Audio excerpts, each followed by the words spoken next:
In the year 1070, within an English kingdom still bearing the fresh scars of conquest, countless lives were born and extinguished, their names seemingly unworthy of history's meticulous record. Their anonymity was not a testament to their insignificance or poverty of spirit, but perhaps to the profound ordinariness of their existence, so mundane that an entire age could nonchalantly step upon their weary shoulders, then turn its back and march on, leaving them utterly forgotten in its wake. If one truly desires to grasp the utter brutality of a conquest, one must not merely gaze upon the blood-soaked battlefields, the glistening thrones, or the triumphant soaring castles of the victor. Instead, one should stoop low, peer into a dark, damp, smoke-filled hovel, where a man must rouse himself long before dawn, shivering uncontrollably from the biting cold, beside his single cow, a few goats, and his children huddled together on a bed of decaying straw. It is here, within this silent daily struggle, that history truly etches its deepest wounds and leaves its most enduring legacies. And it is from this harsh, unyielding place that our story begins. For after the Norman Conquest, England did not merely exchange one king for another. It irrevocably altered the destinies of millions of nameless individuals, those who possessed no voice, no choice, no capacity for resistance. Yet, they were compelled to continue tilling the barren earth, coaxing a flickering fire to life each morning, raising their young, and, against all odds, surviving each unforgiving winter.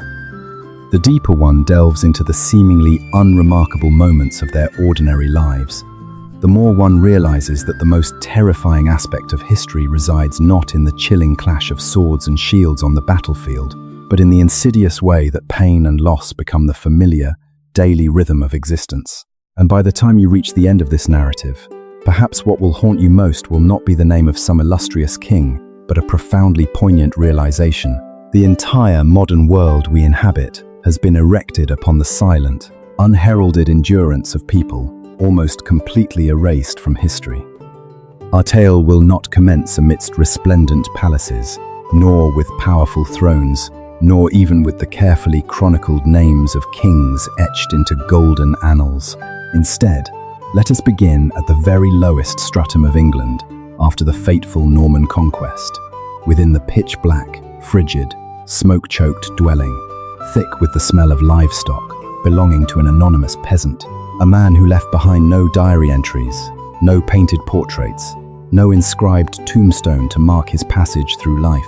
Yet it was individuals like him, with their stooped shoulders and calloused hands, who bore the immense, crushing weight of history on their backs.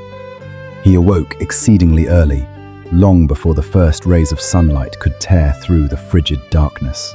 It wasn't because he was more industrious than anyone else in the village.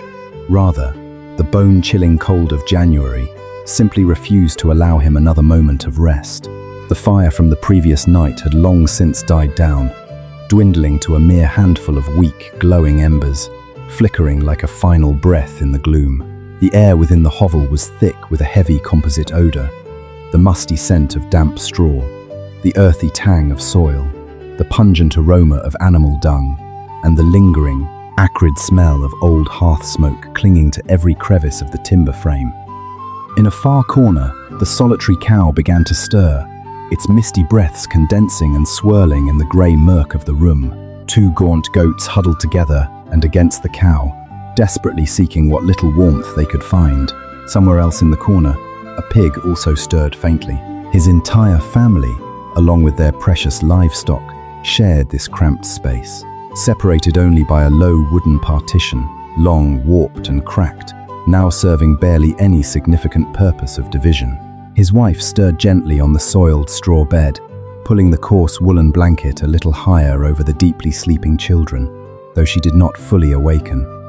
This was the first, utterly commonplace moment of a new day in an English village in 1070, and it was precisely how almost every indigenous inhabitant lived, not like the newly arrived Norman class, with their proud war horses, glistening chainmail, and their alien, authoritative French tongue, nor like the wealthy bishops, slumbering in their sturdy stone houses adorned with luxurious glass windows.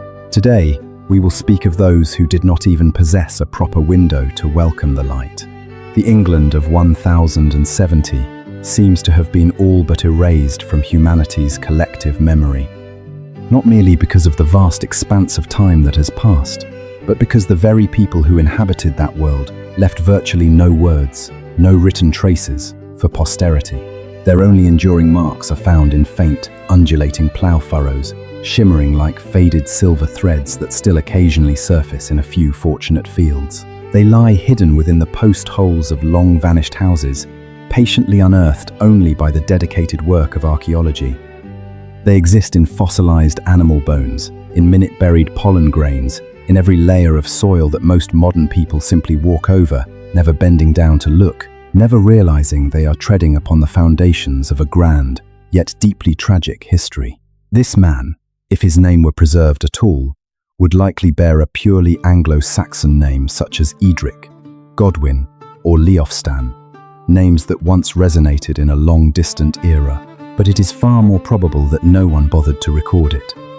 When Norman scribes arrived to survey the land and assets of the newly conquered England, they frequently misspelled native names, transcribed them carelessly by ear, or, worse still, omitted them entirely. By the time the famed Domesday Book was compiled in 1086, hundreds of thousands of people appeared merely as dry, impersonal figures, counted like livestock, defined solely by the taxes they owed and the days of labor service they were forced to render. Yet, in this harsh winter of 1070, before all was distilled into cold statistics, he was simply a father, striving to kindle a fragile fire before his young children awoke to the bitter, biting cold. He skillfully used a flint stone, a steel striker, and a pinch of dry tinder, carefully stored in an old leather pouch near the hearth. In January, England, dampness was the primordial enemy of every flame, an invisible barrier between life and death, creating a tiny spark, coaxing it to catch on the dry tinder, then blowing gently as if praying for a miracle, before slowly adding dry grass, small twigs, and finally the larger logs. This entire process could consume 10 precious minutes, if he was fortunate. If not, it would stretch longer, sometimes consuming the entire morning. And in that age, a bad, cold morning without the warmth of a fire was enough to plunge an entire family into destitution, illness, or even death. The house he lived in was an ancient longhouse, a form of architecture that had likely endured for hundreds of years. To call it a house was, in itself, a generous term.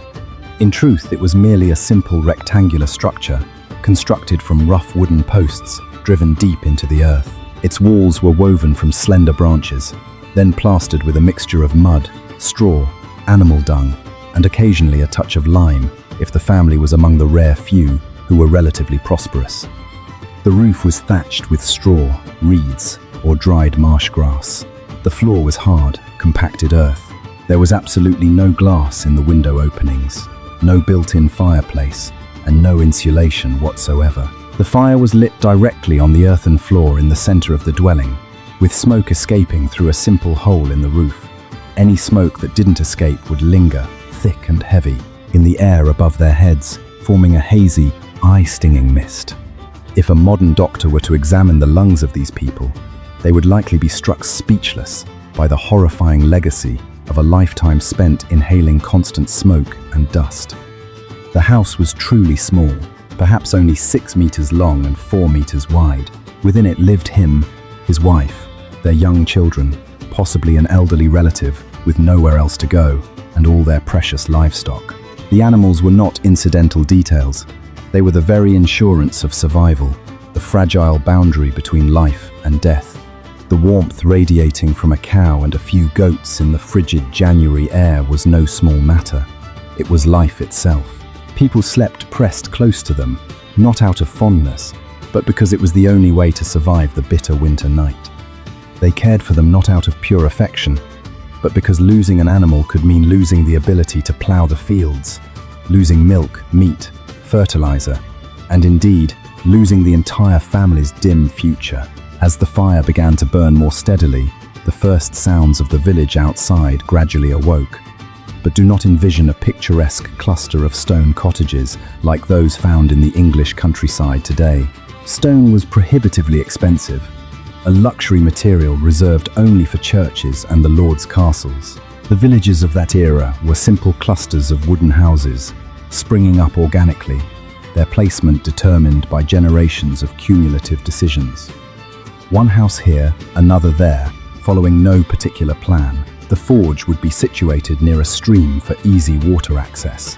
The mill would be built where the water flow was sufficiently strong. Roads were merely worn earthen tracks, becoming ankle-deep mud in the rainy season and freezing into treacherous, slippery ruts in winter, fraught with hidden dangers. Surrounding the village stretched vast, boundless open fields. This is perhaps the most challenging aspect for many modern people to fully comprehend. There were no fences, no neat hedgerows dividing the land into precise squares, unlike the later English rural landscape. The village's arable land was divided into 2 or 3 immense communal fields, each spanning hundreds of acres, undivided by any physical barriers. Within these open fields, each family cultivated numerous long, narrow strips of land. One strip might be here, another far across the field, and yet another in the third communal field. This method of land division was not aimed at maximizing agricultural efficiency, but rather at ensuring fairness. It prevented any single family from monopolizing the best land or being burdened with all the poorest plots. In a world where a single crop failure meant starvation, fairness was not a lofty moral ideal. It was a vital survival mechanism, an unwritten rule to prevent the entire community from disintegrating, allowing them to collectively confront nature and fate. And starvation at that time was not a hyperbolic image. The harvest of 1069 had been devastatingly ravaged, not solely by harsh weather, but by deliberate violence, a brutal policy of near-genocidal intent. After conquering England in 1066, William of Normandy had faced continuous rebellions in the north. His response was exceptionally cruel, a savage, scorched earth policy. Norman armies swept through the north, burning all crops, slaughtering all livestock, smashing every agricultural tool, razing villages, and destroying food stores. They targeted not just military objectives, but systematically annihilated almost everything capable of sustaining life. Contemporary chroniclers describe the aftermath with chillingly detached language, as if documenting a natural catastrophe rather than human actions. The dead lay scattered in the roads, in the fields, in their homes, exhausted to the point of having no breath left to seek food or cry for help. Many modern historians suggest that the death toll during this brutal campaign, known as the Harrying of the North, could have reached tens of thousands, perhaps even 100,000 people. A horrifying figure for a medieval population. 16 years later, when the Domesday Book survey teams passed through many northern regions, they still simply recorded them as waste, a land still unable to recover, a giant scar etched upon the very flesh of England. The man we are observing might have lived far enough away to escape that living hell. Or perhaps he was right in the heart of the devastated region, and the winter of 1069 into 1070 was something whose horror human language struggles to fully articulate. We choose to tell the story of a fortunate survivor, but we must never forget that countless others did not survive, succumbing instead to the cold and starvation. By mid-morning, the entire village had begun to stir into its routine of work. January was no season for idleness. The fields might be frozen solid, but the chores were endless.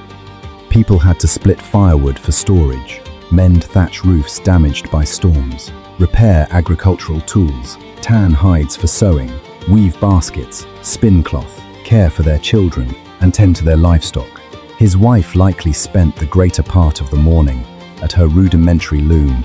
In medieval England, weaving was primarily a domestic labor undertaken by women, interspersed among countless other unnamed arduous tasks. Wool was washed clean, carefully carded, spun into yarn using a drop spindle, and then woven into thick, coarse cloth for tunics, cloaks, and warm blankets. Nothing was wasted. Worn-out fabric was patched and repatched until it could be mended no more, then cut into smaller scraps for further patching, then used as rags, and finally, only when utterly rotten, was it used as kindling to start fires, A single piece of cloth could serve a family for many years, even decades, witnessing countless changes. Each thread represented the accumulated effort of time and the extraordinary patience of a woman. Their meals were so monotonous that modern individuals would find it nearly unbearable to subsist on such a diet for more than a few days. Bread formed the foundation, the primary sustenance, but it was not the soft white loaf we know today.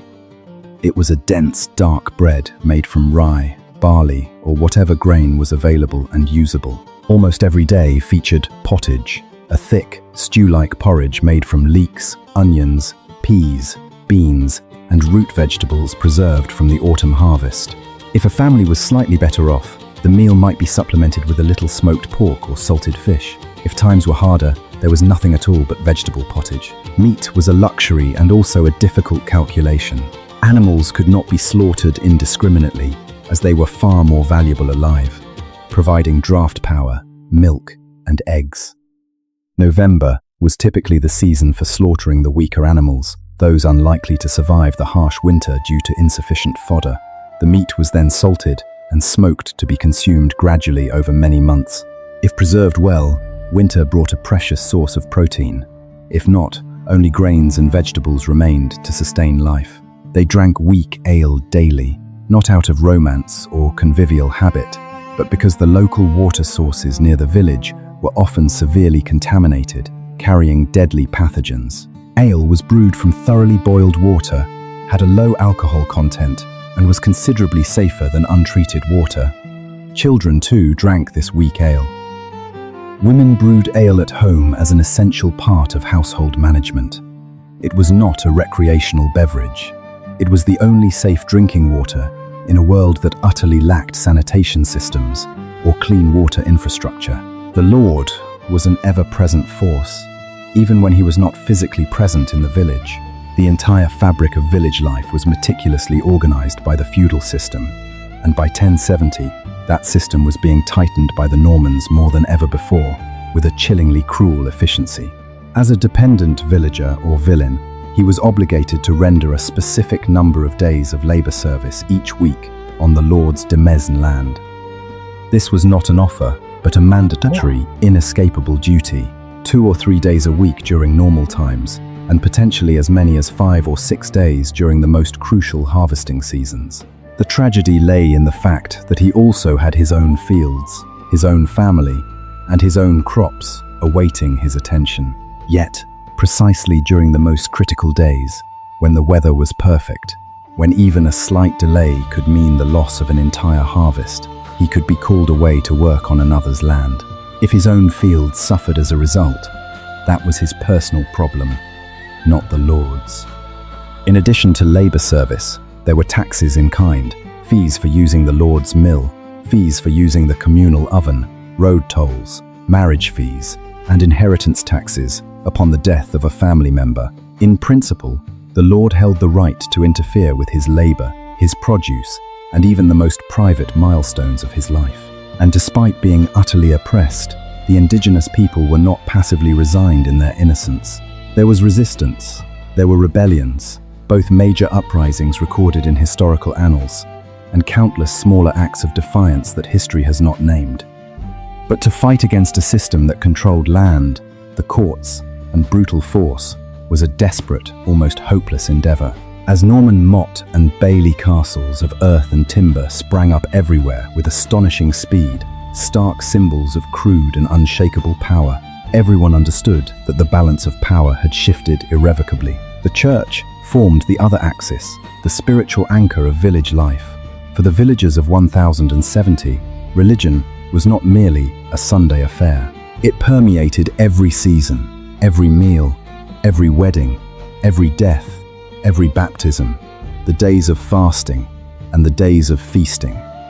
The church calendar divided the year into segments by which everyone had to live, creating a sacred rhythm for existence. The village priest might not have been highly educated, perhaps knowing just enough Latin to conduct mass. He might even have tilled a few plots of land himself to make ends meet. Yet he was one of the few literate individuals for many miles around, serving as a vital bridge between the temporal and the supernatural worlds. He buried the dead, baptized newborns, collected tithes for the church, and stood at the fragile intersection between a harsh material life and the faint hope for a Children growing up in that village began their toil almost as soon as they could walk, barely having mastered their first unsteady steps. By the age of 5 or 6, they were already entrusted with small but vital chores, scaring birds from freshly sown fields, herding geese, carrying water, gathering kindling. By 10, they had stepped into the heavy labor of adults, with no clear distinction separating their tasks from those of their elders. Girls learned to spin yarn, to cook, and to manage dairy. Boys followed their fathers into the fields, internalizing the rhythm of the soil, the seasons, and the harsh, unforgiving cadences of nature's rain and sun. There were no schools in the modern sense, no carefree childhood, no joyful play as we understand it today. Only the immediate family, relentless labor, the church, and the unforgiving, often barren land. Yet, it would be a grave error to imagine their lives as merely a tapestry, woven solely from soulless misery, a relentless succession of despairing days. There were still those rare, precious summer evenings when the arduous work in the fields finished early and the lingering daylight stretched a little further. The villagers would gather on the common green. Someone might play a flute crafted from animal bone, coaxing forth raw yet deeply evocative melodies. Another would tap a rhythm on a crude hand drum. Ale would be passed around, and everyone would join in ancient steps and rites, traditions far older than the very Norman court that now held sway over their distant lands. There were the moments in early spring when the first tenacious shoot pierced through a field that had been frozen solid for months, and a man would place his calloused hand upon the soil, feeling the earth's slow awakening, the promise of warmth returning. There was still the bright, bell-like laughter of a child echoing across a frozen pond on a crisp December morning. These moments, of course, did not erase the suffering, nor did they lighten the immense burden of their lives, but they were real. They were flickering embers of light in an otherwise encroaching darkness, and it is precisely this reality that makes their story more memorable, more profoundly human. These anonymous individuals were not merely a faded backdrop against which the grand narratives of history played out. They were, in fact, the very bedrock upon which history was built. Everything that came later, from magnificent cathedrals to intricate legal codes, from picturesque rural landscapes to deep-rooted cultural traditions, was erected upon the tireless labor and extraordinary resilience of people who, in the grand scheme of things, left little more than the faintest whisper of their existence. As dusk finally succumbed to the encroaching night, families would retreat into their cramped, humble dwellings. Dinner would likely consist of a meager portion of pottage, a reheated remnant from the morning meal, perhaps with a sprinkle of grain added for a little more sustenance and flavor. They ate in the dim glow of a fire that cast more shadows than light. The children often dozed off near the hearth, instinctively seeking out any lingering warmth. The adults would remain awake a little longer, speaking in hushed tones about the next day's tasks, the dwindling store of grain, whether a cow showed signs of illness, an endless litany of worries that no season ever truly released them from. Then, they too would sink into sleep, drifting amidst the ever-present scent of smoke, cradled by the warmth of their livestock and one another, within a wattle and daub cottage destined not to stand for another century. What haunts me most about this narrative is that these people were utterly oblivious to the fact that they were living through a momentous, historical turning point. They did not conceive of themselves as witnessing an England undergoing a profound metamorphosis, changing masters, laws, language, and the very fabric of its power structure. All they knew was hunger or satiety, biting cold or temporary warmth, the grip of fear or a fleeting moment of peace. And perhaps that is a gentle yet profoundly resonant lesson for all subsequent generations. The vast majority of humanity does not dwell in the glorious annals of kings and queens. They live amidst the unyielding repetition of daily tasks, the weight of heavy duties, the constant worry over food, clothing, and shelter, striving simply to see their families through another winter. Yet, it was precisely these seemingly insignificant, often unrecorded lives that were the very pillars that sustained an entire era, the fundamental bedrock for all subsequent development. Today, in certain ancient fields across England, one can still discern the undulating, parallel contours known as ridge and furrow, indelible traces of strip fields ploughed some 9 or 10 centuries ago. When the early morning light strikes these earthworks at just the right angle, the grass upon the ridges appears a subtly different hue, and the earth itself suddenly begins to whisper a very old tale. A story that they were here, that they were flesh and blood, utterly real. They labored tirelessly upon this land, nurtured their children here, and endured hardships almost unimaginable to the modern mind. Yet, almost none among them left a single word, no discernible textual trace for posterity. Perhaps it is precisely for this reason that their story deserves to be recounted, to be etched into our collective memory. For when we gaze long enough into the harsh yet incredibly resilient life of an anonymous individual from the year 1070, we begin to see ourselves with greater clarity and depth. We live in an era of vastly greater comfort, but also of profound forgetfulness. We forget the painstaking effort behind a full meal, the true value of a roof that keeps out the wind, forgetting that the very normalcy and security we now take for granted was once an unimaginable luxury for the vast majority of humanity throughout history. These people left no grand philosophies, wrote no books, had no platforms to speak of dignity or justice. Yet, their entire existence serves as a potent and eloquent testimony that human beings can be pushed into the most extreme circumstances and still manage to uphold the sanctity of family, maintain the rhythm of life, cling to faith, and nurture those small, precious moments of tenderness. The greatest value, I believe, in examining the lives of common folk from history lies not in pitying them, but in learning to deeply respect the solid, often invisible, foundations of every society. Every age has its people who bear the heaviest burdens, yet are the least acknowledged. Every era has its countless nameless hands, quietly, ceaselessly working to keep the entire system from collapsing. And if posterity remembers only kings and queens, grand wars and monumental constructions, yet forgets the builders, the ploughmen, the mothers and fathers who starved so their children might survive another winter, then our historical memory will forever lack its most vital, most humanistic core. There is another crucial question for future generations to ponder. A truly mature civilization is not one that merely admires those at the pinnacle of power. It must learn to bend down, to look deeply into the lives of those at the very bottom of the social hierarchy.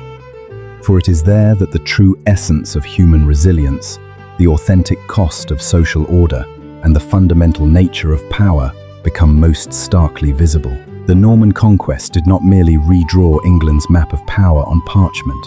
It pierced through the rickety thatched roofs, through the monotonous pottage bubbling in the pot, through the weary rhythm of labor, through brief childhoods and arduous old ages, and even through the anxious sleep of the most vulnerable. This narrative is therefore far from being outdated. It continues to speak to the present day, offering a profound reminder that every major historical upheaval, ultimately, is always felt most profoundly and clearly at the humble dinner table of the common person. And perhaps this is the ultimate takeaway, a vital, enduring lesson. These nameless individuals achieved no glorious victories, did not stand out in crowds, nor were they granted any glory or renown. Yet, they persisted. They continued to live.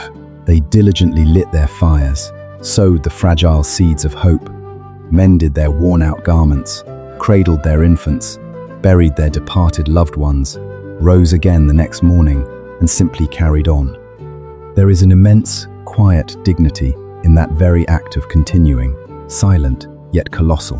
It reminds us that strength does not always manifest as triumphant cheers or dazzling achievements. Sometimes strength is simply refusing to be broken, preserving the very minimum of what makes us human amidst an era so unforgiving, so profoundly harsh. If the story we have just traversed, though but a tiny slice in the seemingly endless river of history, might anchor itself within your mind, if it compels you to look upon the pages of history not merely through the eyes of victors or grand architects, but with the empathy of the countless small individuals who silently bore the weight of their times and resiliently surmounted seemingly impossible challenges, then this narrative will have achieved a true success. or if the light emanating from their quiet lives illuminates your own path, helping you recognize the profound, often hidden values, the seemingly simple, yet immeasurably precious aspects of your own present existence. A life that we sometimes inadvertently take for granted amidst the clamor of daily anxieties. This might be the fundamental shelter and warmth of a home, the right to articulate one's thoughts, or simply the profound freedom to live and to love without fear. Should these reflections and emotions stir within you, do not hesitate to share them. For stories of enduring resilience, of the unquenchable flame of humanity, even in the direst circumstances, must continue to echo through the corridors of time. They are not merely frozen memories of a bygone era, but vibrant, living lessons and timeless reminders that never lose their pertinence. The retelling of such stories is not merely an act of reminiscence. It is to hold a mirror to what we possess today and to recognize that not everything came easily. It is to appreciate more profoundly every breath of freedom, every grain of peaceful sustenance, every moment of tranquility that countless generations yearned for, fought for, and even sacrificed their very lives to preserve. And above all, it is for us to understand, in the most profound and authentic way, the true cost, a price paid in blood and tears, in sweat and shattered dreams, to forge this today. A cost not solely etched on the gravestones of heroes, but hidden in the silent echoes of countless fallen souls, in the lingering sorrow of those left behind, and in every indelible scar etched into the tapestry of history. Only by truly comprehending the immense burden of the past can we genuinely cherish and build a future worthy of such sacrifice.